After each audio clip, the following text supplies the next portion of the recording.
Fala aí, galera da terceira série do ensino médio, tudo beleza com vocês? Bom, para quem não me conhece, eu sou o professor Patrick e hoje estou aqui para dar continuidade ao nosso conteúdo, beleza? Então, primeiramente, antes de começar, eu gostaria de dar duas dicas que eu acho que são bem bacanas para vocês. Uma, abram a apostila de vocês enquanto estiverem assistindo as aulas gravadas. É bacana você chegar, fazer a sua anotação que você achar que é pertinente, tá? Fazer uma marcação que você achar importante. A ideia é você enriquecer o seu estudo, beleza? Infelizmente a gente não tem aquela proximidade física de sempre, né? Que permite você levantar a mão e tirar qualquer dúvida eventual, tá? Porém a gente tem, por um outro lado, a gente vai ter aí a possibilidade de voltar o vídeo, tá? Por exemplo, você não entendeu uma parte, pausa o vídeo, volta naquela parte que você não entendeu e você vai rever a explicação quantas vezes achar necessário, tá? A ideia é colaborar para que vocês consigam aí ter êxito no estudo de vocês, beleza? E a segunda dica, e não menos importante que a primeira, tá? Ao fim de cada capítulo, por exemplo, estamos concluindo hoje, capítulo 6 de Geografia 1. Ao fim de cada capítulo, você precisa, tá? Pegar a tua apostila, abrir na parte de exercícios e fazer as atividades. Tranquilo, galera? Vamos levar a sério isso daí, vai dar tudo certo. Valeu? Vamos lá. E o tema da aula de hoje é climatologia, tá? Climatologia é o estudo do clima, beleza? Climatologia, então, vai ser o estudo do clima. E vamos começar falando de tempo e clima. Presta bem atenção nisso daqui. Quando a gente fala de tempo e clima, só um minutinho. Quando a gente fala de tempo e clima, a gente está falando de dois termos bem diferentes, beleza? O tempo ele vai tratar do momento, tá? Ou seja, a situação momentânea da atmosfera. Como é que está a atmosfera naquele determinado momento? Então eu posso falar, o tempo está chuvoso, o tempo está frio, o tempo está quente, tá? Ou seja, é o estado momentâneo da atmosfera, ok? Então, se ele é o estado momentâneo, eu posso falar inclusive que ele pode mudar da manhã para tarde. Quem é que já saiu de casa, por exemplo, de manhã cedo, né? Viu que o céu estava aberto, que o céu está azul, está bonito, você sai e chega de tarde, cai aquela chuva e você não estava preparado com um guarda-chuva porque você achou que não ia chover, tá? Por que isso acontece? Porque o tempo mudou, o tempo muda, tá? Então, o estado momentâneo, quando a gente utiliza o termo tempo, a gente está falando de estado momentâneo, beleza? Então o tempo ele vai mudar o tempo todo. Por isso utilizamos o termo tempo para o tempo está quente, o tempo está frio, o tempo está chuvoso, o tempo está nublado, beleza? Agora clima, olha lá, clima. Qual é a diferença básica? O clima ele não vai ser um estado momentâneo. O clima ele é fixo, tá? O clima na verdade vai ser um estudo do comportamento do tempo por um período prolongado. Então você observa como é que o tempo se comportou durante um período numa determinada região para você definir com isso o clima daquela região, tá certo? E que tempo é esse que você estuda, né, para conseguir definir o clima de uma região? Existe até uma divergência entre os teóricos, né, que estudam essa parte do clima. Tem gente que diz que você precisa de um estudo de 20 anos, outros falam em períodos de 5 anos, alguns dizem que períodos de 1 ano já dá para você definir. Então existe até uma divergência entre eles. Mas o legal é a gente perceber o seguinte: tempo vai ser o estado momentâneo e clima vai ser uma observação de como o tempo agiu em uma área durante um longo período. Aí você tem ali a definição de clima estudando o tempo. Beleza, gente? Então é errado quando você utiliza a frase assim: o clima está quente. Não, o clima não está. O clima ele é. Okay? Então, por exemplo, se eu for falar do clima equatorial, eu vou falar que o clima equatorial é um clima quente, é um clima chuvoso, beleza? Você tem chuvas abundantes, chuvas regulares, beleza? Isso é clima, tá? Agora, tempo é algo que vai mudar de uma hora para outra. Tempo é estado momentâneo. Beleza, gente? Então, dando continuidade, a gente vai falar de elementos do clima. Olha lá, elementos do clima: temperatura, pressão atmosférica e umidade. Nesse caso aqui a gente está percebendo, a gente vai se apegar mais à umidade agora, tá? Temperatura e pressão atmosférica a gente vai estudar ao longo aí do nosso capítulo. Vamos agora pensar mais aqui em umidade, beleza? Vem comigo. Ela é dividida em absoluta e relativa, ok? Então vamos lá. Umidade absoluta. Vapor d'água presente na atmosfera num dado momento. Então, o total de vapor d'água, o total de umidade presente na atmosfera em um determinado momento se trata da umidade absoluta. Beleza? Agora olha só. Umidade relativa. Relação entre a umidade absoluta, ou seja, é uma relação entre esse máximo, né, entre o vapor d'água total presente na atmosfera e o máximo de vapor d'água que a atmosfera é capaz de reter. Então eu estou te afirmando o seguinte, que na atmosfera nós temos uma capacidade máxima de retenção de umidade, de retenção de vapor d'água, tá? Então a umidade absoluta ela vai tratar do total, beleza? Na atmosfera naquele momento nós temos tanto de umidade, tá? E a relativa vai tratar do quê? Vai tratar da capacidade máxima de retenção. Aí a gente utiliza a porcentagem, tá? Quando a gente vê o jornal, a parte que fala de clima e tempo, né? Quem é que já viu o apresentador utilizando, né, a frase a umidade relativa do ar está em tantos por cento? Já viram isso? Então, quando ele fala, por exemplo, a umidade relativa do ar está em 50%, significa que naquela atmosfera 50% da capacidade, né, de reter umidade já foi ocupada. Ela aguenta mais a outra metade, os outros 50%. Beleza? Então, basicamente isso, tá? E essa capacidade de retenção a gente chama de ponto de saturação. Chega um momento em que você não tem mais capacidade de reter essa umidade. Beleza? É o ponto de saturação. Provavelmente quando você chega a números muito altos, né, com umidades relativas aí de 90%, você já está aí próximo aí a uma possível precipitação, tá? Possível ocorrência de chuvas. Tranquilo isso? Dando prosseguimento, então, a gente fala de fatores climáticos. Beleza, galera? Fatores climáticos a gente começa aí com latitude, ok? Temos começamos com latitude. Temos latitude, altitude, albedo, massas de ar, tá? A gente vai se aprofundar um pouquinho em cada. Latitude, por que latitude vai ser considerado um fator climático? Primeira coisa que a gente observa é isso daqui, ó. A latitude são essas linhas, né? As linhas de latitude são essas. Tem como ponto principal de referência a linha do Equador. O que eu estou querendo dizer com isso? Que quanto mais próximo à linha do Equador, mais quente fica. Por quê? As áreas mais próximas à linha do Equador são as áreas que mais recebem aí a incidência de raios solares. Beleza? Então, eu tenho aqui as áreas mais quentes. Quanto mais próximo a ela, mais quente fica. E quanto mais distante dela, mais frio fica. Então, as linhas de latitude, elas vão definir aí, sim, a temperatura de muitos lugares, ok? Inclusive, influenciar aí na formação, nas formações climáticas. Agora, olha só. Nessas áreas aqui, ó, são áreas, o quê? Polares, beleza? São as áreas mais frias. Por quê? São as áreas mais afastadas da linha do Equador. Então, eu posso dizer que aqui é uma zona polar, beleza? E ela está no hemisfério norte. É a zona polar do norte, enquanto aqui é a zona polar do sul. São as áreas mais frias, beleza? Aqui, nesse meio, tá? Nesse meio todo aqui, eu tenho as áreas que ficam entre as linhas de trópicos, tá? Aqui em cima eu tenho o trópico de Câncer e aqui embaixo eu tenho o trópico de Capricórnio. Então, se eu estou entre as zonas de trópicos, aqui eu tenho zona tropical, ok? E esse meio termo aqui, como está entre a área quente e a área fria, eu vou ter as zonas temperadas. Então, zona temperada do norte, porque está no hemisfério norte, e a zona temperada do sul, ok? Então, basicamente isso.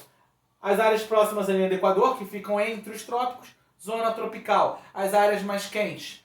Aí você afasta um pouquinho, chega nas zonas temperadas. Por quê? Porque elas ficam entre uma área quente e entre as áreas mais frias. Então são consideradas as zonas temperadas. Aqui eu vou ter as estações do ano mais bem definidas, né? Nas zonas temperadas, enquanto aqui no meio você não tem elas tão bem definidas assim. E afastando totalmente nas zonas polares as áreas mais frias do planeta. Tranquilo isso, galera? Então, dando prosseguimento, a gente vai para altitude.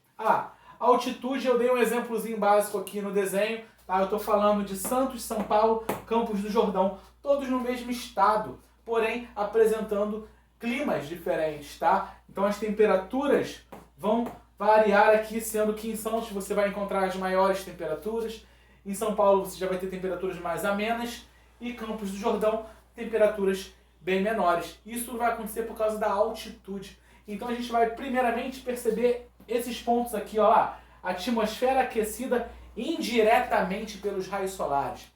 Atmosfera aquecida indiretamente, beleza? Indiretamente pelos raios solares. Logo, a gente já consegue afastar a primeira dúvida, que é a dúvida de muitos, né? Muita gente acha que quando você sobe, né, a serra, quando você chega a uma área de altitude, você está mais próximo do Sol. Então você acredita, né, que por estar mais próximo do Sol deveria ser mais quente. Só que a atmosfera ela é aquecida indiretamente. Se ela é aquecida indiretamente, não é o fato do raio solar estar chegando até você, né, independente da proximidade, que vai fazer você sentir o calor. O que vai aquecer a atmosfera é o quê? É essa situação indireta. Então, atmosfera aquecida indiretamente. O que acontece, galera? Nas áreas de altitude, eu tenho o ar rarefeito. O que é o ar rarefeito? Eu tenho o ar em menor quantidade. Então, o ar rarefeito significa menos gases, tá? Menos vapor. Então, essa quantidade menor faz com que você tenha uma retenção menor de calor também, tá? Então, se você tem menos o ar rarefeito, né, logo você vai ter uma menor retenção desse calor. Por isso, a gente vai ter mais frio nas áreas de altitude. Basicamente isso. Tranquilo? E importante essa observação lá. A altitude compensa a latitude. Por que eu estou falando isso? Nós encontramos, por exemplo, nessa área de Campos do Jordão, temperaturas muito baixas, muito próximas daquilo que nós encontramos lá no sul do país, numa área considerada como temperada, né, uma zona temperada. Então, por mais que eu esteja numa área tropical, beleza, eu ainda assim vou ter temperaturas baixas, como se você estivesse lá no sul do país.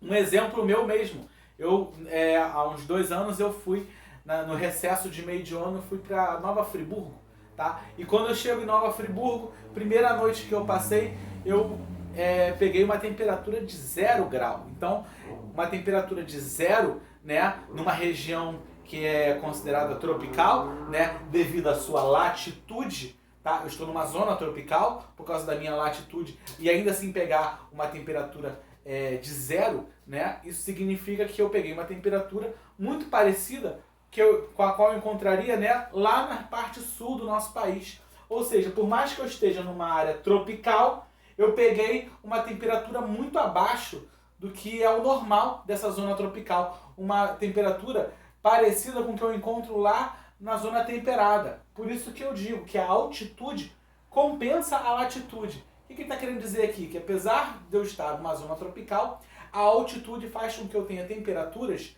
parecidas com aquelas que eu encontro lá na zona temperada. Então, basicamente isso. Tranquilo, galera? Dando prosseguimento, então, a gente vai falar de albedo, tá? Albedo, galera, relação entre a coloração da superfície e a reflexão da irradiação. Basicamente, eu estou falando da cor, ok? Ou seja, independente da cor predominante de uma determinada superfície, eu vou ter aquela superfície absorvendo mais o calor ou refletindo mais aquele calor, tá? Então, olha lá, cores escuras, menor albedo, tá? Com a cor escura eu vou absorver mais o calor. E cores claras, maior albedo, ou seja, com cores claras eu vou estar refletindo mais esse calor. Tranquilo isso? Exemplo prático. Na nossa floresta amazônica, eu tenho a folhagem, né, as matas, aquela coloração verde escura. Então, a cor escura vai o quê? Vai reter mais calor, vai absorver mais o calor. Então, eu vou ter uma área mais quente. Enquanto nas zonas polares, eu vou ter coberturas de gelo, de neve. Então, aquela cor branca vai refletir mais o calor, fazendo com que as temperaturas sejam ainda mais baixas, tá? Enquanto na nossa floresta equatorial, tá? Eu tenho cores escuras que fazem com que o calor seja mais absorvido, ou seja, você tem temperaturas mais elevadas. Nas zonas polares, eu tenho aquela cor branca devido à cobertura de neve, fazendo com que o calor seja refletido. Então, se o calor é refletido, eu vou ter temperaturas mais baixas. Tranquilo isso? Então, basicamente, isso é o albedo, tá? Um exemplo prático do nosso dia a dia. Quantas vezes você já não ouviu, por exemplo, algum familiar seu dizendo assim, nossa, tá um calor danado, você vai sair com essa blusa escura, com essa blusa preta, tá? E muitas vezes, quando você não tinha o conhecimento, você se perguntava, mas é só a cor da blusa, o que isso tem a ver? Tá? Hoje você entende que a cor mais escura, ela absorve mais o calor. E a cor mais clara, ela reflete. Por isso que quando tem um dia de muito calor, é interessante que você saia com uma blusa mais clara, tá? Para ela refletir esse calor, né? Esses raios solares mais, e você ficar mais confortável com a sua roupa. Beleza? Então, isso pode ser, o albedo pode ser visto de maneira em larga escala, né? Quando eu falo da floresta amazônica, de uma zona polar, ou de uma maneira micro, né? Quando a gente está falando até da nossa vestimenta do dia a dia. Beleza? Então, basicamente isso só para você entender, tá? Mas isso aqui vai ser aplicado, obviamente, às questões climáticas. Tranquilo? Então, olha lá. Massas de ar, galera. Massas de ar, outro fator climático, tá? O que vai definir uma massa de ar? São vários aspectos.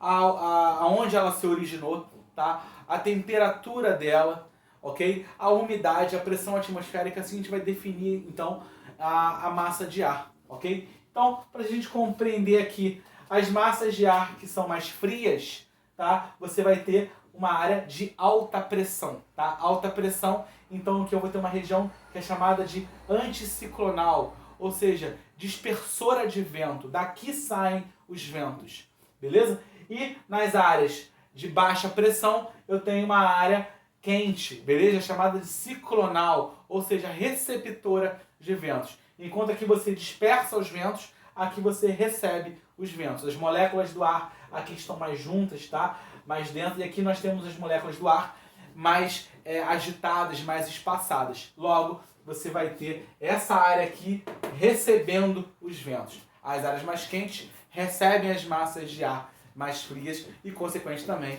os ventos. Beleza?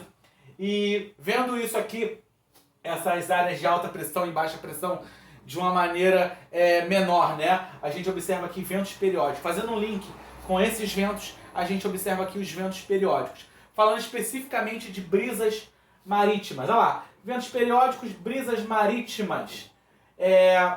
Um exemplo também clássico do nosso dia a dia, quando a gente está de férias e vai à praia, tá? Você chega à praia, está um sol de meio-dia, e quando você pisa na areia, o que acontece com o seu pé? Ele vai queimar, porque a areia está muito quente, tá? Durante o dia a areia esquenta muito. Aí você corre para a água, e quando você chega na água, percebe que ela está muito fria. Por que isso acontece? A superfície, tá? Na areia, ela tem uma capacidade muito rápida de mudança de temperatura. Então, o sol começa a agir ali, a temperatura muda rapidamente, esquentando. Enquanto a parte da água, a parte do mar, ela tem uma capacidade lenta de mudança de temperatura. Logo, eu vou ter o quê? A atmosfera ali na área continental mais quente e na área do mar mais fria. Logo, durante o dia, a área do mar, por ser mais fria, é uma área de alta pressão, por ser frio, e a área do continental é uma área de baixa pressão, por ser quente. Logo, os ventos, né, eles vão soprar do oceano para o continente. Então a brisa durante o dia vai ser uma brisa marítima. E durante a noite, quem já foi à praia durante a noite percebeu também o seguinte, que a areia, ela tá fria. Por quê? Acabou a ação do sol, a areia vai mudar rapidamente de temperatura. Como eu falei, a parte da superfície sólida, ela tem uma capacidade mais rápida de mudança de temperatura. Então aqui vai estar uma areia mais fria. E essa água aqui, ela demorou o dia inteiro para esquentar, com a ação do sol ali batendo. Então agora ela está quente. Beleza? Então a água durante a noite no mar, ela vai estar mais quente.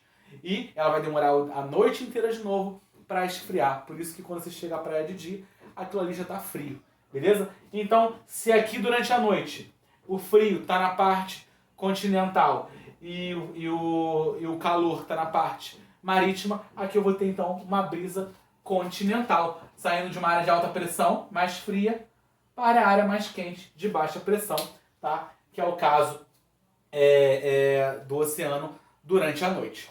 Tranquilo isso? Então, dando prosseguimento e agora tentando compreender isso de uma maneira macro, né? De uma maneira assim maior, observando as massas de ar que ocorrem lá no Sudeste Asiático, né? Onde a gente tem ali o clima de monções. Então a gente vai lá observar, ó, área de alta pressão no Oceano Índico, porque nesse momento aqui do verão, no Oceano Índico eu tenho a área mais fria. Então as massas de ar, elas vão fazer o quê? Elas vão em direção ao continente, que está sendo tomado aqui por uma área de baixa pressão por estar mais quente. Então eu tenho a massa de ar entrando aqui, carregando o quê? Umidade. Eu estou falando de uma massa de ar que está se formando no oceano. Então ela entra muito úmida nesse território. E além dela entrar muito úmida aqui, eu ainda tenho lá no Himalaia a formação dos rios temporários por causa do degelo. Então eu tenho nesse período aqui inundações muito grandes, inclusive todo ano, né, nós temos reportagens, né, de tragédias que ocorrem nessa área durante o verão, beleza? Então nós temos aí grandes territórios, né, de alagamento, tá? Inclusive nós temos também um aproveitamento aí em relação à parte da agricultura, né, da risicultura. Então a produção ela fica muito forte nesse período, tá? Devido aí à abundância aí de chuvas, beleza? Isso vai ocorrer no verão. E lá no inverno vai ocorrer o inverso. Olha lá, durante o inverno, a área de alta pressão, a área mais fria, está dentro do continente. Então os ventos vão soprar do continente para o oceano, não permitindo que a umidade entre, tá? E além disso, os rios temporários não estão mais formados, tá? Porque agora ocorreu o congelamento. Então eu tenho nesse período aqui estiagem, um período de muita seca. Então um período de umidade abundante, muita chuva, formação de rios temporários, e um período de estiagem, um período de seca. Tranquilo isso, galera? Então a gente finaliza aqui o nosso tema climatologia. Na verdade não finalizamos, porque no módulo 7, tá? Lá no capítulo 7 a gente continua nessa mesma temática. Tranquilo? Grande abraço a todos, foi um prazer.